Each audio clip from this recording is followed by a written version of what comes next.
ഇന്ന് രാത്രിയിൽ ദൈവാത്മാവൻ്റെ ഹൃദയത്തിലേക്ക് പ്രകാശിപ്പിച്ച ചില വചനഭാഗങ്ങൾ നമുക്ക് ഒരുമിച്ച് ചിന്തിക്കുവാൻ കർത്താവിൽ താല്പര്യപ്പെടുന്നു. I desire in the Lord to share with you some things that the Lord has laid upon my heart for this evening's meditation. എന്നാൽ ഞാൻ ചിന്തിക്കുവാൻ ഒരുമിച്ച് താല്പര്യപ്പെടുന്നത് പ്രാർത്ഥനയും വിശ്വാസത്തിന്റെ പ്രവൃത്തിയും എന്നുള്ള വിഷയത്തോടുള്ള ബന്ധത്തിലാണ്. What I want to speak to you tonight is about prayer and the faith and the works that accompany that prayer. ആധാരമായി തിരുവചനത്തിൽ നിന്നും ഒന്ന് രണ്ട് വാക്യങ്ങൾ നമുക്ക് വായിക്കാം. മർക്കോസിന്റെ സുവിശേഷം 11-ാം അധ്യായം അതിൻ്റെ 20 മുതൽ 26 വരെയുള്ള വാക്യങ്ങൾ സ്ക്രീനിൽ ഇട്ടാൽ ഞങ്ങൾ സ്ക്രീനിൽ ഇവിടെ നിന്ന് വായിച്ചു കൊള്ളാം. മർക്കോസ് 11.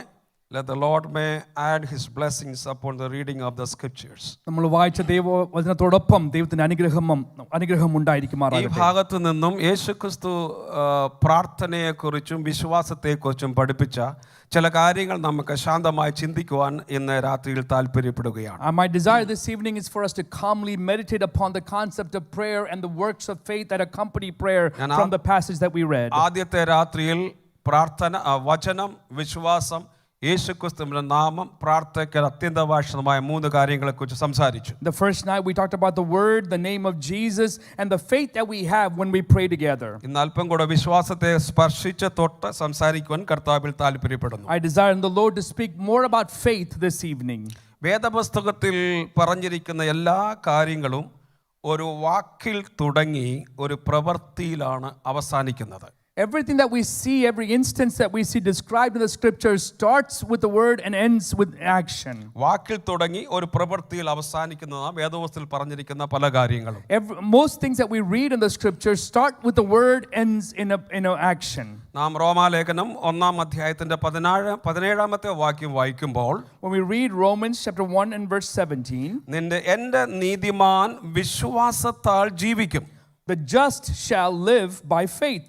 വിശ്വാസം എന്ന് അവിടെ പറഞ്ഞിരിക്കുന്ന ഒരു വാക്കാണ്, എന്നാൽ അത് അവസാനിക്കുന്നത് ഒരു പ്രവൃത്തിയിലാണ്. The word faith is mentioned there. That is a word, but it ends up in an action.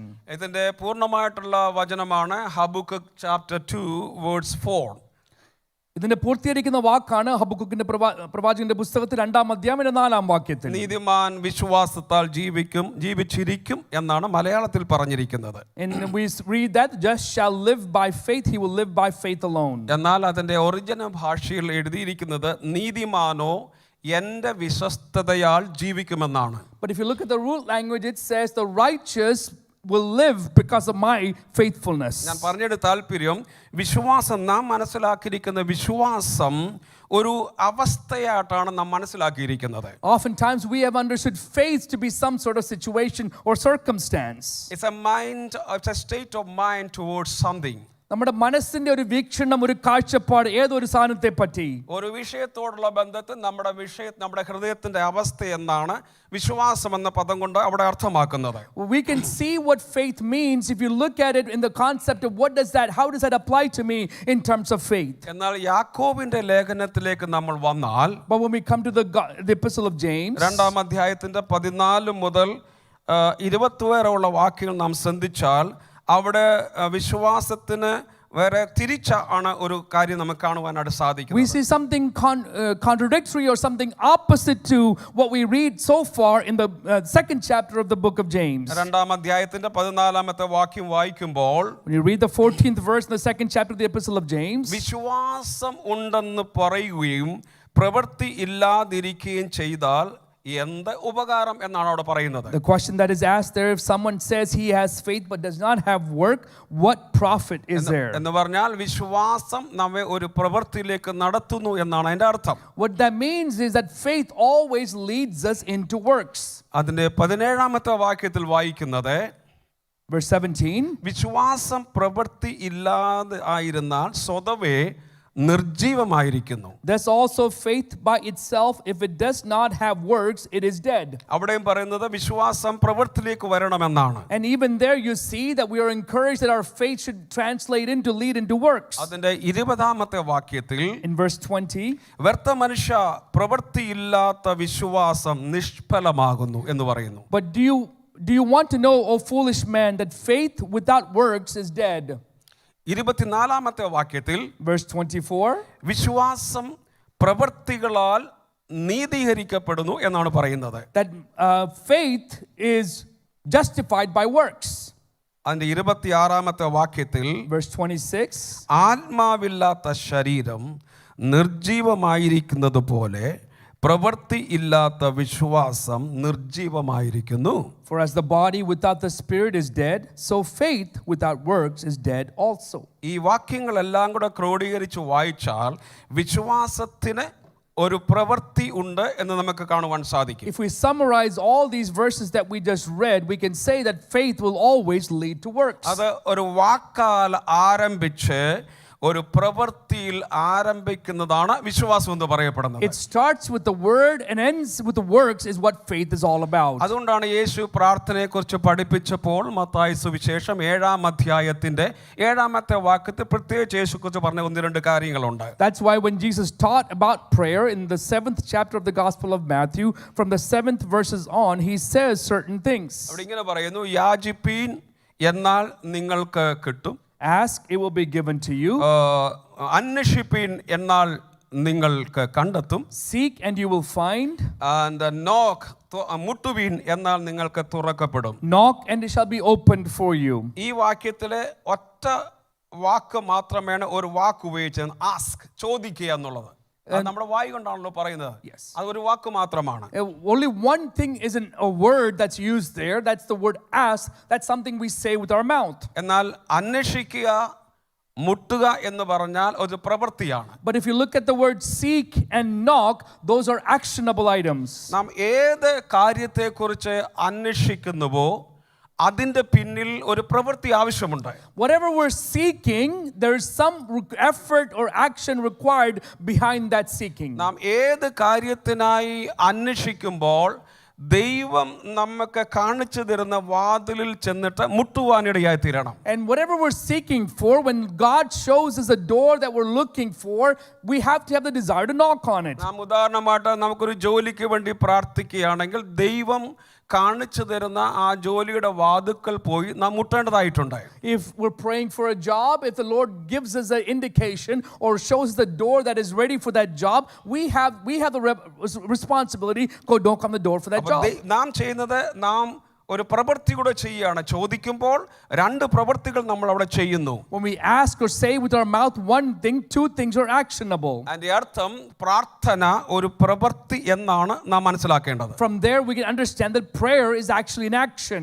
നമ്മൾ ഏതെങ്കിലും ഒരു വിഷയത്തിനായിട്ട് പ്രാർത്ഥിക്കുമ്പോൾ നമ്മുടെ ശരീരത്തെ, നമ്മുടെ പഞ്ചേന്ദ്രിയങ്ങളെ അതിനായിട്ട് ഒരുക്കപ്പെടേണ്ടതായിട്ടുണ്ട്. When we pray for something, we must make sure that all 5 senses are ready for that prayer. നാം മഴയില്ലാത്ത സമയത്ത് മഴയ്ക്ക് വേണ്ടി പ്രാർത്ഥിച്ചിട്ട് പുറത്തു പോകുമ്പോൾ ഒരു കുട കൂടെ കൊണ്ടുപോകണം. When we pray for rain and when we have finished our prayer and when we're walking outside, make sure that you carry an umbrella. അതാണ് പ്രവൃത്തി. നമ്മൾ ആരും അങ്ങനെ ചെയ്യാറില്ല. That's what action means. We don't do that. അപ്പോൾ നമ്മൾ ചെയ്യുന്ന വാക്കുകൾ ഒരു പ്രവൃത്തിയിലേക്ക് അവസാനിക്കുന്നു. But our word should end up in an action. ഏത് വിഷയത്തിനോട് ഇന്ന് പ്രാർത്ഥിച്ചാലും അതിനുവേണ്ടി നമ്മുടെ ശരീരം, നമ്മുടെ മനസ്സ് എല്ലാത്തിനെയും ഒരുക്കേണ്ടതായിട്ടുണ്ട്. Whenever we pray for any matter, it's important that we prepare our body and our mind for all things. നമ്മുടെ 5 senses അതിനുവേണ്ടി ഒരുക്കപ്പെടണം. Our 5 senses must be ready for that. നമ്മുടെ 5 senses വർക്ക് ചെയ്യുന്നില്ലെങ്കിൽ നമ്മുടെ brain is useless. നമ്മുടെ പഞ്ചേന്ദ്രിയങ്ങൾ അത് സജീവമാകുന്നില്ല എങ്കിൽ നമ്മുടെ തലച്ചോറിന് അത് പ്രയോജനമില്ല. പഞ്ചേന്ദ്രിയങ്ങൾ വർക്ക് ചെയ്യുന്നതുകൊണ്ടാണ് നമ്മുടെ ബ്രെയിൻ ആക്റ്റീവ് ആയിട്ടിരിക്കുന്നത്. Our brain is active because our 5 senses are active. അപ്പോൾ നമ്മുടേതായിരിക്കുന്ന പഞ്ചേന്ദ്രിയങ്ങളെ ക്രമീകരിക്കപ്പെടുമ്പോൾ നമ്മുടെ മനസ്സ് അതിനു വേണ്ടി തയ്യാറാവുകയാണ്. So when our 5 senses are prepared, our head is also, our mind is also getting prepared. നാം പ്രാർത്ഥിക്കുന്ന ആളെ ഭൂമിയിലാണ് ഇരിക്കുന്നുവെങ്കിലും അവരുടെ ചെവി സ്വർഗ്ഗത്തിലേക്കായിരിക്കണം. Even though we are sitting on the earth, when we pray, our ears must be in tune to the heavens. പ്രാർത്ഥനയ്ക്ക് ശേഷം മനുഷ്യൻ പറയുന്നത് കേൾക്കുന്നതിനേക്കാൾ ഉപരിയായി ദൈവം പറയുന്നത് കേൾക്കണം. When we pray, more than listening to the words of man, we should be ready to listen to what the Lord God is wanting to tell us. അതാണ് വിശ്വാസത്തിന്റെ പ്രവൃത്തി എന്ന് പറയുവാനായിട്ട് ഇടയായി തീരുന്നത്. That is what it means by works that accompany faith. അല്പനിമിഷം പ്രാർത്ഥനയും വിശ്വാസവും എന്ന വിഷയത്തെക്കുറിച്ച് അല്പമായിട്ട് നമുക്ക് ചിന്തിക്കുവാൻ പോവുകയാണ്. For the next few moments, we're going to study prayer and and faith together. നാം ഇവിടെ വായിക്കും യേശു ക്രിസ്തു തൻ്റെ ശുശ്രൂഷയുടെ സമയത്ത് പറഞ്ഞ ചില കാര്യങ്ങൾ വിശ്വാസത്തെക്കുറിച്ചും പ്രാർത്ഥനയെക്കുറിച്ചും പഠിപ്പിച്ച ചില കാര്യങ്ങളാണ്. And what we read at the beginning in the Gospel of Mark, the 11th chapter, is what faith is and what prayer is, and Christ is giving an example in his illustration of that. ഇടയ്ക്ക് ആർക്കെങ്കിലും ആമീൻ പറയാനിട്ടുണ്ടെങ്കിൽ ആമേൻ പറയാം, സ്തോത്രം പറയണമെങ്കിൽ സ്തോത്രം പറയാം, കൈ അടിക്കണമെങ്കിൽ കൈ അടിക്കാം, കൈ ഉയർത്തണമെങ്കിൽ കൈ ഉയർത്തുക, ഇതെല്ലാം ചെയ്യുക. ഇതെല്ലാം നടന്നുകൊണ്ടിരിക്കണം. Yeah, if you want to clap hands, raise hands, say amen, so or affirm what is being said, you have the freedom to do that. നമുക്ക് ഈ ഭാഗത്തേക്കൊന്ന് മടങ്ങി വരാം. യേശുക്രിസ്തു ചില കാര്യങ്ങൾ പറയുന്നു വിശ്വാസത്തെക്കുറിച്ചും പ്രാർത്ഥനയെക്കുറിച്ചും. Well, let's come back to the verses that we read. Christ is talking about prayer and faith. 20ാമത്തെ വാക്യത്തിൽ ഇങ്ങനെ പറയുന്നു, രാവിലെ അവൻ കടന്നു പോകുമ്പോൾ അത്തിവൃക്ഷം വേരോടെ ഉണങ്ങിപ്പോയത് കണ്ടു എന്നാണ് വായിക്കുന്നത്. And what we read in the 20th verse, now in the morning as they passed by, they saw the fig tree dried up from the roots. ഇതൊരു സന്ധ്യാ സമയത്താണ് ഇത് കണ്ടുപിടിക്കുന്നത്. They find this in the evening time. എന്നാൽ 11 വരെ വാക്യങ്ങൾ വായിക്കുമ്പോൾ ഇത് രാവിലെ സംഭവിച്ച ഒരു കാര്യമാണ്. But when we read from verse 11 onwards, we know this happened in the morning. യേശു യെരൂശലേമിൽ ദേവാലയത്തിലേക്ക് ചെന്നു സകലവും ചുറ്റും നോക്കിയ ശേഷം നാം നേരം വൈകിയതുകൊണ്ട് 12 ബഥാനിയയിലേക്ക് പോയി എന്നാ വായിക്കുന്നത്. In verse 11 we read Jesus went into Jerusalem and into the temple. So when he had looked around at all things, as the hour was already late, അവർ ബഥാനിയ വിട്ട് പോകുമ്പോൾ സന്ധ്യാ സമയത്ത് അവന് വിശന്നു എന്ന് വായിക്കുന്നു. and the next day when they had come out from Bethany, he was hungry. ഇലയുള്ള ഒരു അത്തിവൃക്ഷത്തിന്റെ ദൂരത്ത് നിന്ന് കണ്ടു, അതിൽ വല്ലതും കണ്ടു കിട്ടുമോ എന്ന് വെച്ച് പെട്ടെന്ന് അതിനരികെ എത്തിയപ്പോൾ ഇല അല്ലാതെ ഒന്നും കണ്ടില്ല. And seeing from afar a fig tree having leaves, he went to see if perhaps he would find something on it. When he came to it, he found nothing but leaves, for it was not the season for figs. അതിന്റെ അർത്ഥം ഈ കാര്യം സംഭവിക്കുന്നത് ഒരു സന്ധ്യാ സമയത്താണ് ഈ കാര്യങ്ങൾ സംഭവിക്കുന്നത്. So this incident is taking place during the evening of the day. അത് പറയുന്നു, അതിനരികെ എത്തിയപ്പോൾ ഇലയില്ലാതെ ഫലമൊന്നും കണ്ടില്ല, അത് അത്തിവൃക്ഷത്തിന്റെ കാലമല്ലാഞ്ഞു. അവൻ അതിനോട് ഇനിയും നിന്നിൽ നിന്നും എന്നേക്കും ആരും ഫലം കായ്ക്കാതിരിക്കട്ടെ എന്ന് പറഞ്ഞു. He found nothing but leaves, for it was not the season for the figs. In response, Jesus said to it, let no one eat fruit from you ever again. ഈ കാര്യം സംഭവിച്ച ഒരു സന്ധ്യാ സമയത്താണ്. This happened during an evening time. എന്നാൽ അടുത്ത ദിവസം The next morning, രാവിലെ സമയം യേശുവും ശിഷ്യന്മാരും ആ വഴിയിൽ കൂടെ പിന്നെയും പോവുകയാണ്. Jesus and his disciples are walking in the same path. അപ്പോഴാണ് പത്രോസ് അത് കണ്ടത് ഓർമ്മ വന്നു. ഇന്നലെ യേശു ക്രിസ്തു ഇനിയും നിന്നിൽ നിന്നും ഒന്നും ഉണ്ടാകട്ടെ എന്ന് പറഞ്ഞ അത്തിവൃക്ഷം വേരോടെ ഉണങ്ങിപ്പോയതായിട്ട് പത്രോസ് ശ്രദ്ധിച്ചു. As they were walking by, Peter observed that the fig tree which the Lord Jesus Christ had talked to and said that no one shall eat from you from ever again, from its roots forward, from roots on up, it was dried up. ഒരു ചെറിയ ചോദ്യം ഞാൻ നിങ്ങളോട് ചോദിക്കട്ടെ. I want to ask you a question. എന്തുകൊണ്ടാണ് അത്തിവൃക്ഷം മൂടോടെ ഉണങ്ങിപ്പോയത്? Why is it that the fig tree dried up from the roots? എങ്ങനെ പത്രോസ് മനസ്സിലായി അത്തിവൃക്ഷം മൂടോടെ ഉണങ്ങിയിരിക്കുന്നു എന്ന് എങ്ങനെ മനസ്സിലായി? How did Peter understand or realize that the fig tree dried up from the roots? അതിന്റെ റൂട്ടിനെ ഒന്നും പത്രോസ് കണ്ടില്ല. He didn't see the roots. എന്നാൽ അതിന്റെ ഇലകളും ശിഖരങ്ങളെയും കണ്ടത്. He saw the branches and the leaves. അപ്പോൾ ഇലകളും ശിഖരങ്ങളും വാടിയിരിക്കുമ്പോൾ പത്രോസ് മനസ്സിലായി ഈ മൂടോടെ ഉണങ്ങിപ്പോയി എന്നാണ് പത്രോസിന് മനസ്സിലാക്കാൻ സാധിച്ചത്. So when the branches and the leaves were withered and dried up, he understood that the roots have also dried up. ഒരു ആത്മീയ ഉത്തരം അതിനുവേണ്ടി കണ്ടുപിടിക്കേണ്ട ആവശ്യമില്ല. ഒരു നാച്ചുറൽ ആയിട്ട് ഉത്തരം കണ്ടുപിടിക്കുക. എന്തുകൊണ്ടാണ് ഈ അത്തിവൃക്ഷം മൂടോടെ ഉണങ്ങിപ്പോവാൻ ഇടയായി തീർന്നത്? I'm not asking you to find the spiritual understanding or meaning of that, but asking you from a natural perspective, why would the fig tree have dried up from the roots itself? നമുക്കെല്ലാത്തിനും ഒരു ആത്മീകമായിട്ടുള്ള ഒരു ഉത്തരം പലപ്പോഴും നമുക്ക് ലഭിക്കാറുണ്ട്. And oftentimes we seek after the spiritual understanding or meaning of these verses. ഒന്ന് ചിന്തിക്കാതെ എന്തുകൊണ്ട് ഈ അത്തിവൃക്ഷം മൂടോടെ ഉണങ്ങിപ്പോയി? So let's think for a minute. Why is it the fig tree dried up from the roots? ആർക്കെല്ലോ എന്നെ ഒന്ന് സഹായിക്കാമോ? Anybody who can help you with an answer? നിങ്ങളെല്ലാവരും നല്ല വേദ പഠിതാക്കളാണെന്ന് എനിക്കറിയാം. എങ്കിലും I know all of you are very scholarly in theology. Even then, എന്തുകൊണ്ട് അത്തിവൃക്ഷം മൂടോടെ ഉണങ്ങി? why is it the fig tree dried up from the roots? I can't hear you. Come on, speak loudly.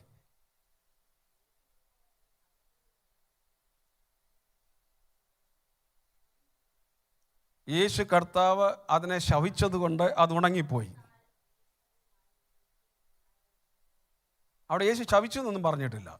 ശപിച്ചു എന്നൊന്നും അങ്ങനെ കയറിയെന്ന് പറയാതെ യേശു ശപിച്ചെന്നൊന്നും പറഞ്ഞിട്ടില്ല. ഇനിയും നിന്നിൽ നിന്നും ആരും ഒന്നും ഒരു ഫലവും കഴിക്കരുതെന്ന് നമ്മളെ ഭാഷയിലങ്ങ് പറഞ്ഞിരിക്കുക ശപിച്ചു എന്ന്. ഓക്കെ, എങ്കിലും ഏകദേശമൊക്കെ ഉത്തരം ശരിയായിട്ട് വരുന്നുണ്ട്. എങ്കിലും ഒന്നുകൂടെ ചോദിക്കുക, എന്തുകൊണ്ടാണ് അത്തിവൃക്ഷം മൂടോടെ ഉണങ്ങിപ്പോയത്? എന്തോ അത് പിന്നെ പത്രോസാ പറഞ്ഞത്, യേശു അല്ല പറഞ്ഞത്. പത്രോസാ പറഞ്ഞു. ഇതെല്ലാം നമ്മുടെ ഇന്റർപ്രിട്ടേഷൻസ്. പത്രോസാ പറഞ്ഞ ശപിച്ചതെന്ന് പറയുന്നത്. Peter talks about in 21 that the rabbi cursed him, but Jesus Christ didn't use the word curse in that context. എന്നോട് ഒന്നിച്ചൊന്ന് ചിന്തിക്കുക, അല്പം ഇന്ന് ചിന്തിച്ചു പോകാം, നമുക്കൊന്ന് മനസ്സിലാക്കി പോകാം. ദൈവം ഉണ്ട് പറഞ്ഞപ്പോൾ എല്ലാം ഭൂമിയിലുണ്ടായി. ഓക്കെ,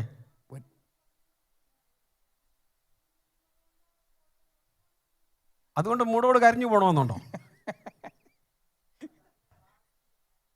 എന്തോ വാക്കിൻ്റെ ശക്തി. ഓക്കെ, ഏകദേശമൊക്കെ അടുത്തടുത്ത് വരുന്നുണ്ട്. വാക്കിൻ്റെ ശക്തി കൊണ്ടാണ്.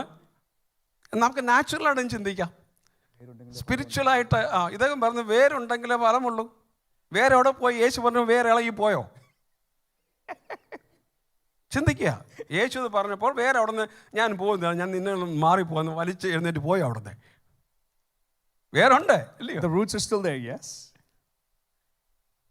അപ്പോൾ എൻ്റെ ഒരു ചെറിയ മനസ്സിലുള്ള ഒരു ചിന്തയുണ്ടായി, ഞാൻ പറയാം. എത്രമാത്രം ശരിയാണെന്ന് എനിക്കറിയത്തില്ല. നിങ്ങൾക്ക് സ്വീകരിക്കാൻ പറ്റുമെങ്കിൽ സ്വീകരിക്കാം.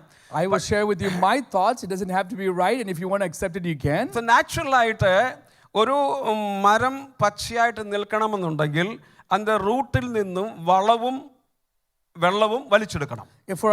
For a tree to stay green and be fruitful, it has to have the roots go get the nourishment, the fertilizer and the water that's needed. എന്നാൽ യേശു അത് പറഞ്ഞപ്പോൾ, when Jesus said what he said, യേശുവിന്റെ വാക്ക്, the words of Jesus, ആ മരത്തിന്റെ റൂട്ടിലേക്കാണ് പോയത്. the words went into the roots of the tree. ആ റൂട്ടിലേക്ക് പോയപ്പോൾ, when it went into the roots, ആ റൂട്ട് ഭൂമിയിൽ നിന്നുള്ളതായിരിക്കുന്ന ആ ടച്ച് അതങ്ങ് ബന്ധം വിച്ഛേദിക്കപ്പെട്ടു. and the relationship or the connection between the soil and the roots were now severed. അത് ഒരു രാത്രി കൊണ്ട് സംഭവിച്ച കാര്യമാണ്. It happened overnight.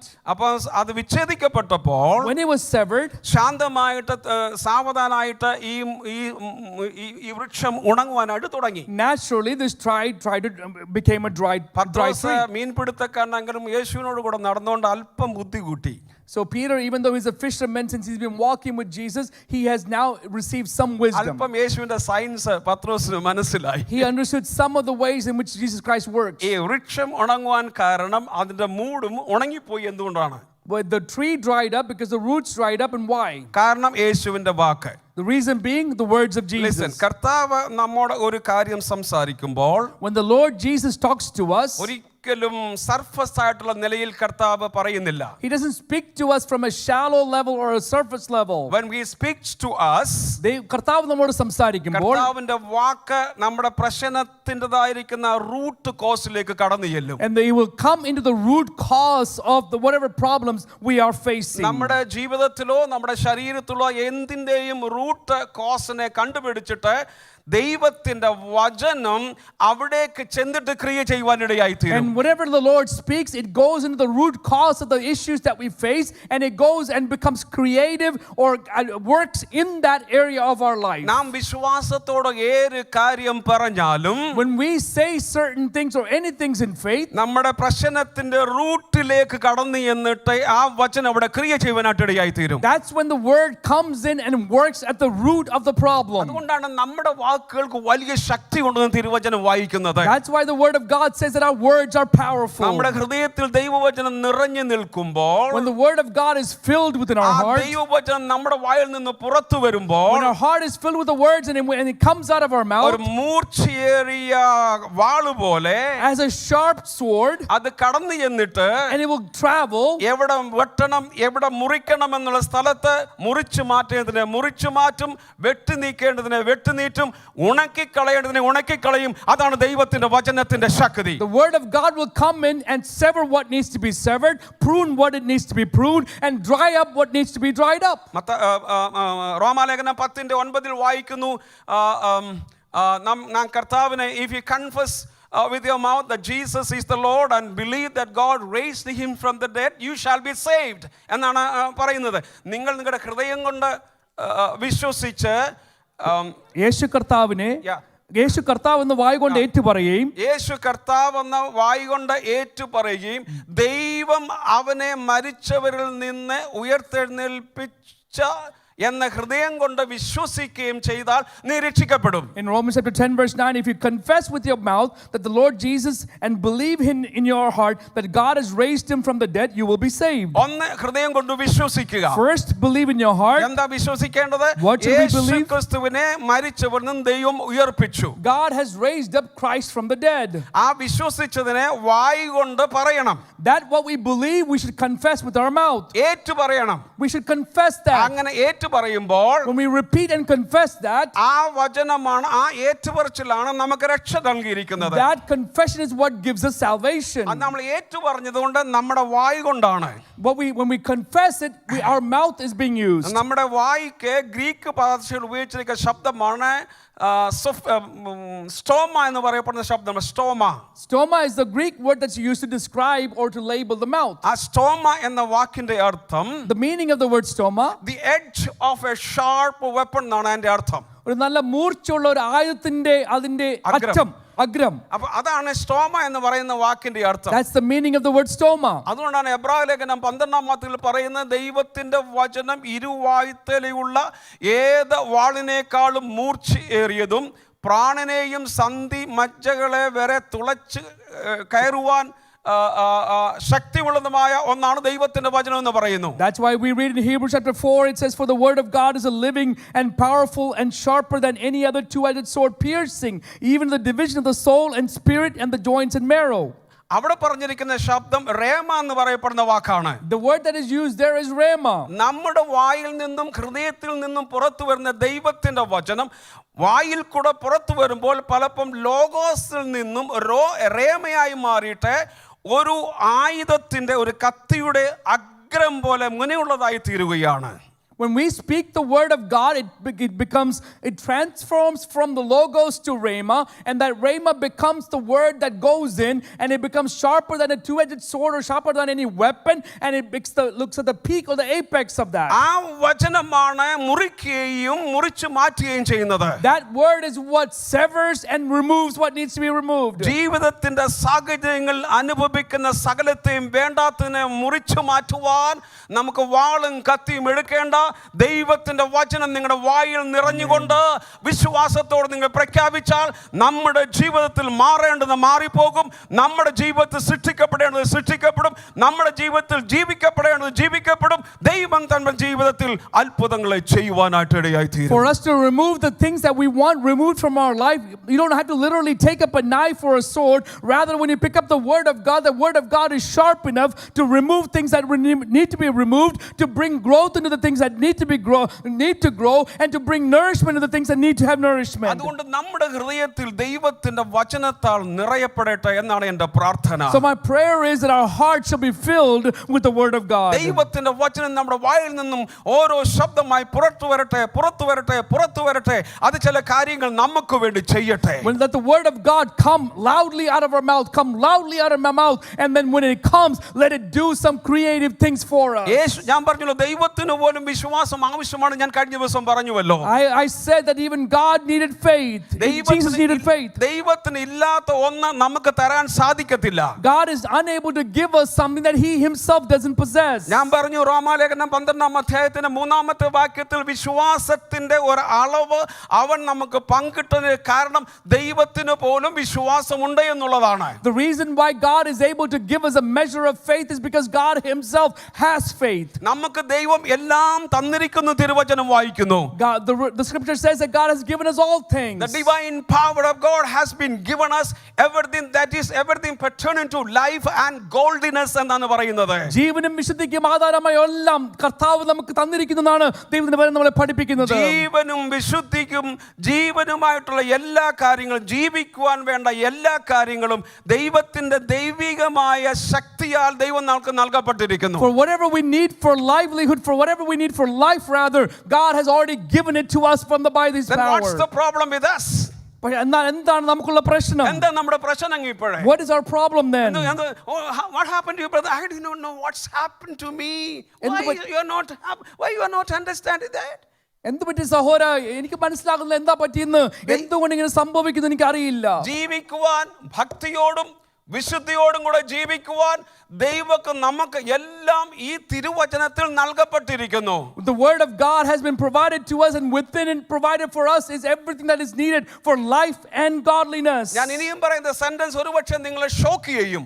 What I'm about to say might surprise you. God has nothing more to give it to us, because whatever he wants to give it to us, he has given to us his son through his son Jesus on the cross of Calvary. ദൈവത്തിന് നമുക്ക് മറ്റൊന്നും തരാനില്ല. നമുക്ക് തരാനുള്ളതെല്ലാം അവന്റെ പുത്രനിൽ കൂടെ ആ കാൽവറിയിലെ ക്രൂശിൽ കർത്താവ് നമുക്ക് തന്നിരിക്കുകയാണ്. നമ്മൾ ചെയ്യേണ്ടത് നമുക്ക് വേണ്ടതല്ല ഇതിനകത്തുണ്ട്. ഓരോന്ന് പിറക്കിയെടുക്കുവാൻ നമ്മൾ തയ്യാറാകണം. What we need is already provided in us. Now it's up to us to go pick out what we need.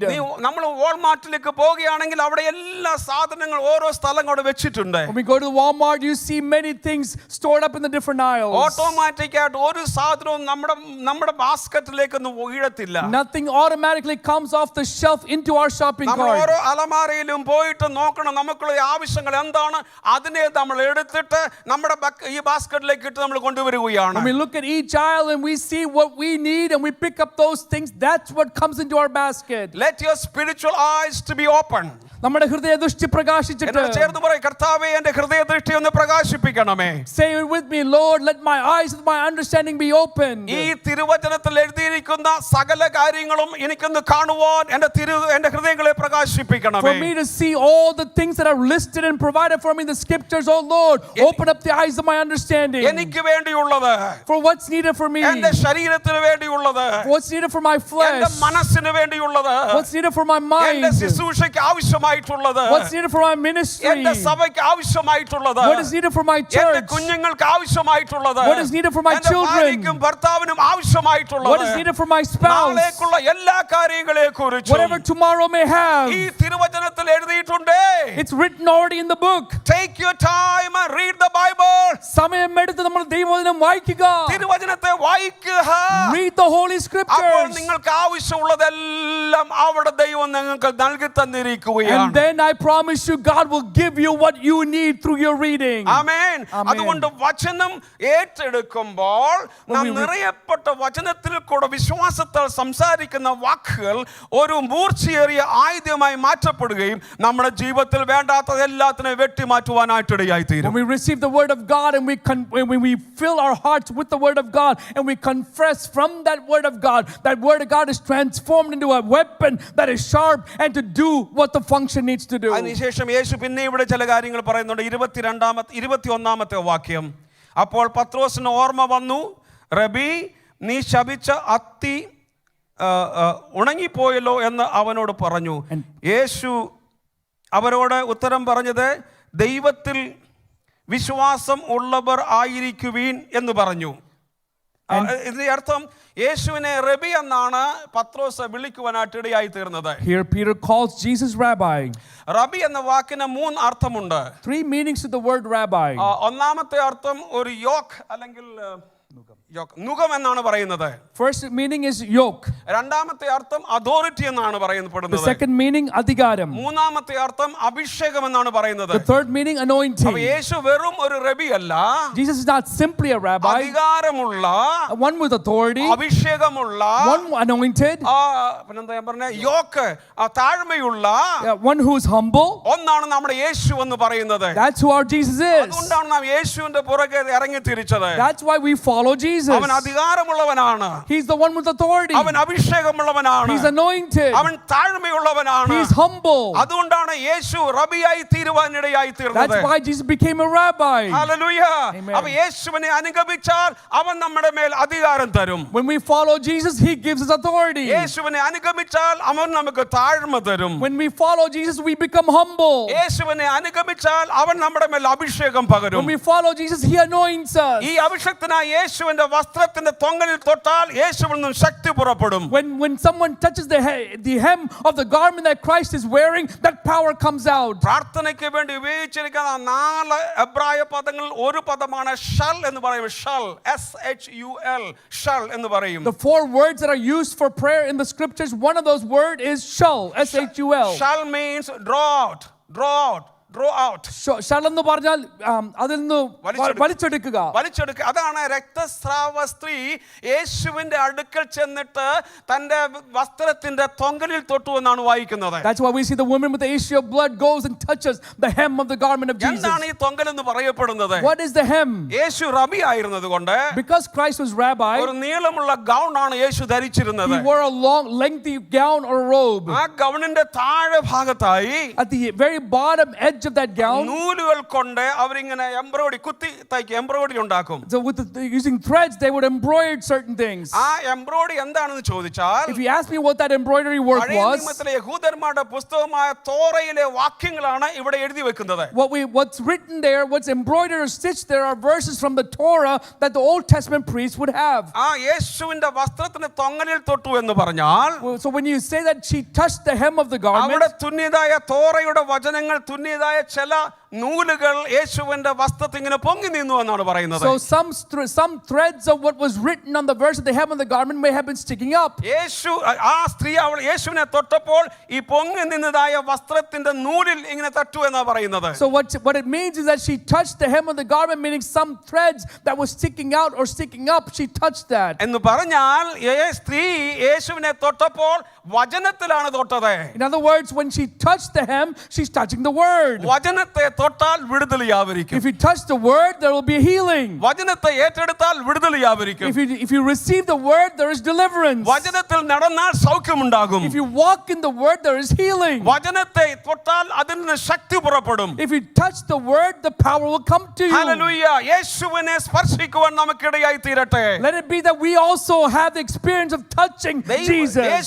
ദൈവത്തിന്റെ വചനത്തിൽ കൂടെ യേശുവിനെ സ്പർശിക്കുവാൻ ഇടയായി തീരട്ടെ. let it be that when we read the word of God that we have the experience of touching Jesus. ഓരോ ഞായറാഴ്ചയും സന്ദേശം കേൾക്കുമ്പോൾ ദൈവദാസന്മാർ ദൈവസന്നിധിയിൽ കരഞ്ഞ് പ്രാർത്ഥിച്ച് കൊണ്ടുവന്നിരിക്കുന്ന വചനത്തെ സ്പർശിക്കുവാൻ നിങ്ങളുടെ ഹൃദയങ്ങളെ തയ്യാറാക്കിയാൽ നിങ്ങൾക്ക് വേണ്ടത് വചനത്തിൽ കൂടെ ലഭിക്കുവാൻ ഇടയായി തീരും. if we are praying and ready to receive the word of God, that every Sunday that the servants of God pray for and share with us, if we're willing to receive that, yes, through that reception we can understand and experience the touch of the word of God. വചനം നമ്മളെ സ്പർശിക്കുവാൻ ഒരുങ്ങി നിൽക്കുകയാണ്. are we prepared? We should be prepared to receive the touch of the word of God. നമ്മുടെ പ്രശ്നത്തിന്റെ മധ്യത്തിലേക്ക് വചനം കടന്നു വരുവാൻ ആഗ്രഹിക്കുന്നു. do we desire, and we should have the desire for the word of God to come into the midst of our problems. വിശ്വാസത്തിന്റെ പ്രവൃത്തി വചനത്താൽ നമ്മുടെ ഉള്ളിലേക്ക് പ്രാർത്ഥനയിൽ വ്യാപരിക്കട്ടെ. let it be that in our prayer the faith and the accompanying works and now manifesting. അതാണ് ഞാൻ ആദ്യ രാത്രി പറഞ്ഞത്, പ്രാർത്ഥനയ്ക്ക് വചനം,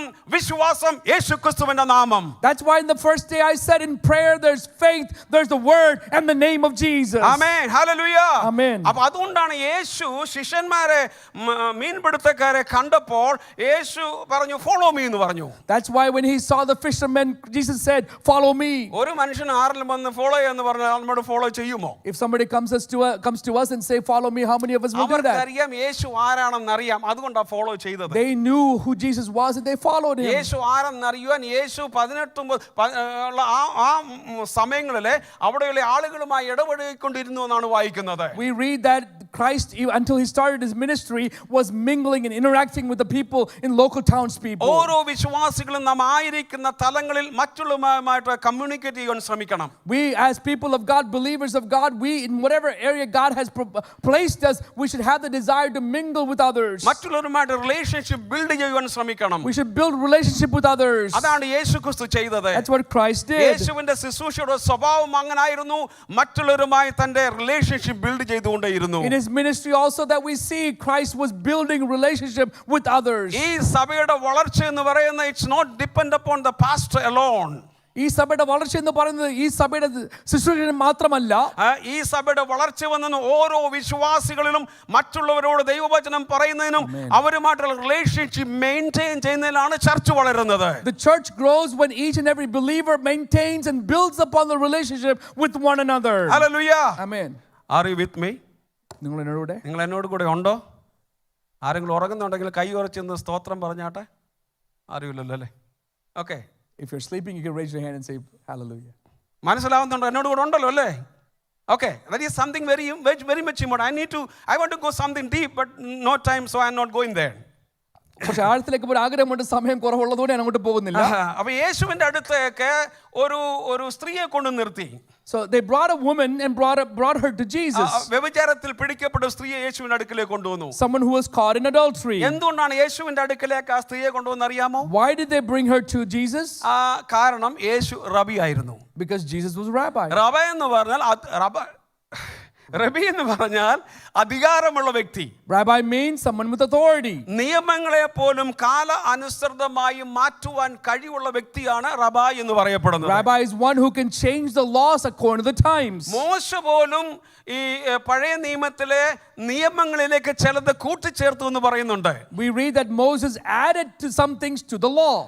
5 സഹോദരിമാരുടെ അപ്പൻ മരിച്ചു കഴിഞ്ഞപ്പോൾ അവർക്ക് ദേശത്ത് അവകാശമില്ലായിരുന്നപ്പോൾ അവർ പുരോഹിതന്മാരെ അടുക്കി ചെന്ന് മോശയോട് പറഞ്ഞു, ഞങ്ങൾക്കും അവകാശം തരണം. 5 sisters who lost their father when they had no property rights, they went to Moses and said, you should also give us some rights. മോശ അധികാരമുള്ള വ്യക്തിയായതുകൊണ്ട് ഒരു പ്രത്യേക നിയമം അവിടെ കൂട്ടിച്ചേർത്തു എന്നാണ് തിരുവചനം വായിക്കുന്നത്. We read that because he had the authority, he added some things to the law. യേശുവിനേക്കാൾ മോശയേക്കാൾ അധികാരമുള്ള യേശുവാണ് നമ്മുടെ കർത്താവ്. Jesus is the one who has a greater authority than Moses. അവൻ തന്നെ വചനമാണ്, ജീവനാണ്. He is the word, he is life. അവന് മാറ്റുവാനും ചിലതിനെ ചേർക്കുവാനും നമ്മുടെ യേശുവിന് സാധിക്കും. Jesus is able to remove certain things and add certain things. അതുകൊണ്ട് യേശു എന്ന വചനത്തിലേക്ക് നാം സ്പർശിക്കപ്പെടുവാൻ ഇടയായി തീരട്ടെ. Let it be that we have the opportunity to touch the word of God, word of Jesus. ഉപവാസം എടുത്തുകൊണ്ട് നമ്മുടെ ജീവിതത്തിൽ രൂപാന്തരം ഉണ്ടാകണമെന്നില്ല. Just because we fasted doesn't mean transformation takes place. വചനത്തെ സ്പർശിച്ചാൽ നിങ്ങളുടെ ജീവിതത്തിൽ ശക്തമായ രൂപാന്തരം ഉണ്ടാകും. But if we touch the word, that will absolutely guaranteed to have transformation. It's so creative power.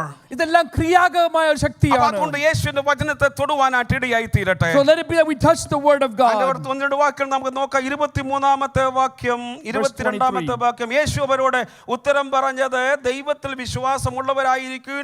ആരെങ്കിലും ദൈവത്തിൽ വിശ്വാസമുള്ളവരിക്കുക എന്ന് പറഞ്ഞാൽ അതിന്റെ അല്പം ട്രാൻസ്ലേഷൻ കറക്റ്റ് ആയിട്ടുള്ള ഇങ്ങനെയാണ്, ദൈവത്തിന്റെ വിശ്വാസം എന്നാണ് അതിന്റെ കറക്റ്റ് ട്രാൻസ്ലേഷൻ വരുന്നത്. It says in verse 22, have faith in God. What it means is to have the same faith as God. വചനത്തിൽ വർദ്ധിച്ചു വരുമ്പോൾ നമ്മുടെ ഉള്ളിൽ ദൈവത്തിന്റെ വിശ്വാസം ഉണ്ടായി വരുന്നു, വർദ്ധിച്ചു വരുന്നു.